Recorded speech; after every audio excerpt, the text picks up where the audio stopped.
कितना भी ध्यान से सुनूं, किंतु मेरे हृदय से तो जैसे एक ही शब्द निकलता है। तुलसीदास, तुमने नहीं बताई अपने हृदय की बात। तुम भी बताओ, तुम्हारा हृदय क्या चाहता है?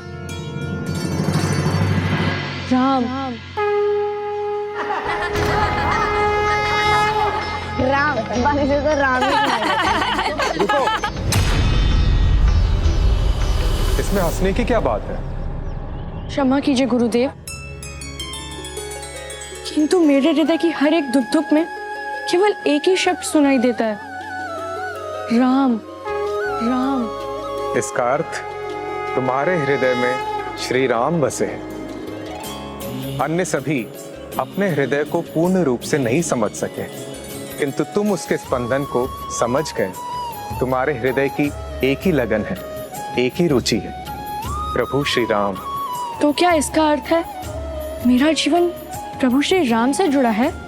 हाँ तुलसीदास, तुम सबका पहला पाठ है लक्ष्य को समझना, क्योंकि लक्ष्य ही जीवन की दिशा तय करता है और एकाग्र मन से ही लक्ष्य को प्राप्त किया जा सकता है। तुलसीदास जानता है वो जीवन में क्या चाहता है, उसका उद्देश्य क्या है। उसी प्रकार तुम भी अपने जीवन के लक्ष्य को तय करो। अपने हृदय की इच्छाओं को भटकने मत दो। अपने हृदय की गहराई में जाओ, उसे समझो और अपने लक्ष्य के प्रति एकाग्रचित हो जाओ। नहीं निसार संसार विकारा प्रभु विष्णुव, अर्थात मनुष्य का हृदय ऐसे किसी सांसारिक इच्छाओं से नहीं भरता। सांसारिक भावनाओं से घिरना विकारों में उलझना होता है। जो भी उसके प्रभाव में आता है उलझ कर अपने लक्ष्य से भटक जाता है। योद्धा, संगीतज्ञ या मंत्री, इनमें से कुछ भी बनना अनुचित नहीं है, किंतु उसका उचित कारण और उद्देश्य होना आवश्यक है। अपने लक्ष्य के प्रति निष्ठा हो तो कुछ भी असंभव नहीं, फिर भले ही वो इच्छा प्रभु श्री राम को पाने की ही क्यों ना।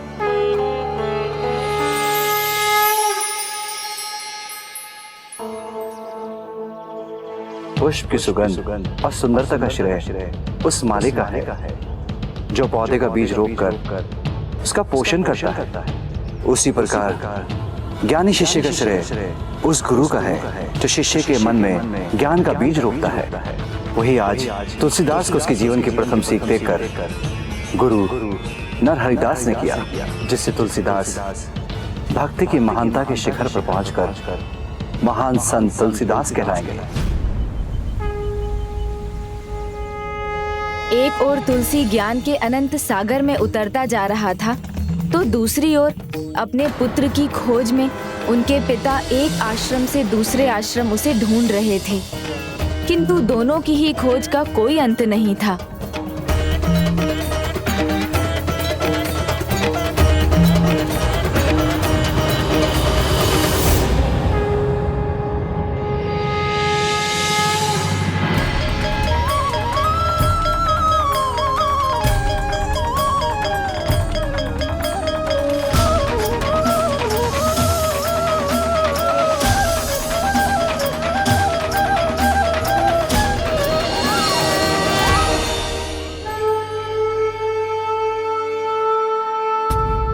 गुरुदेव,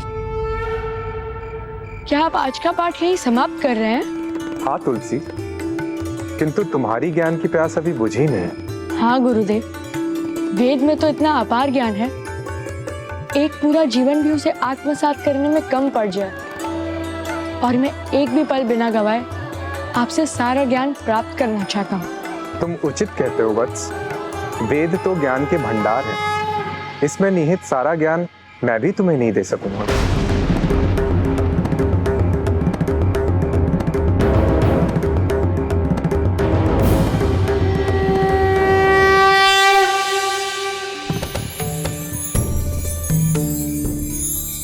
गुरुदेव, यदि आप मुझे सारा ज्ञान नहीं दे सकते तो मैं ज्ञान को प्राप्त कैसे करूंगा? वत्स, ज्ञान तो प्रभु के समान अनंत है। जितना भी प्राप्त करो कम है, किंतु आवश्यक ये है कि जो भी प्राप्त करो उसे गहराई से समझकर आत्मसात करो। और कुछ ज्ञान ऐसे भी होते हैं जो व्यक्ति स्वयं अपने अनुभव से अर्जित करता है, वो ज्ञान तो तुम्हें स्वयं ही प्राप्त करना होगा।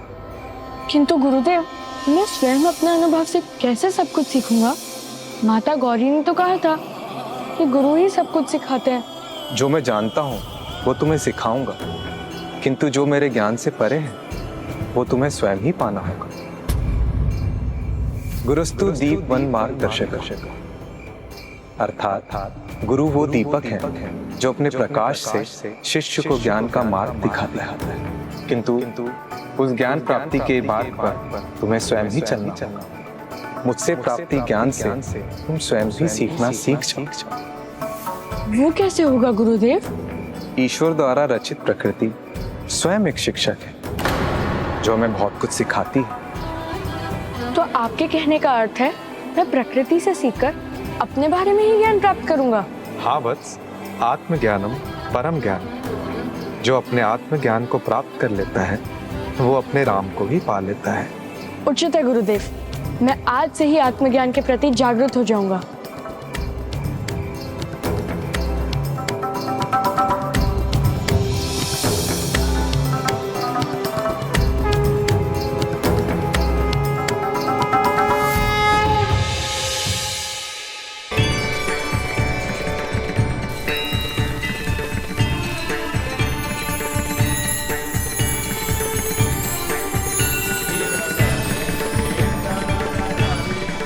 इसी तरह अपने गुरु द्वारा दिए ज्ञान का प्रयोग कर तुलसीदास प्रभु श्री राम के निकट पहुंचने का मार्ग ढूंढने वाला था।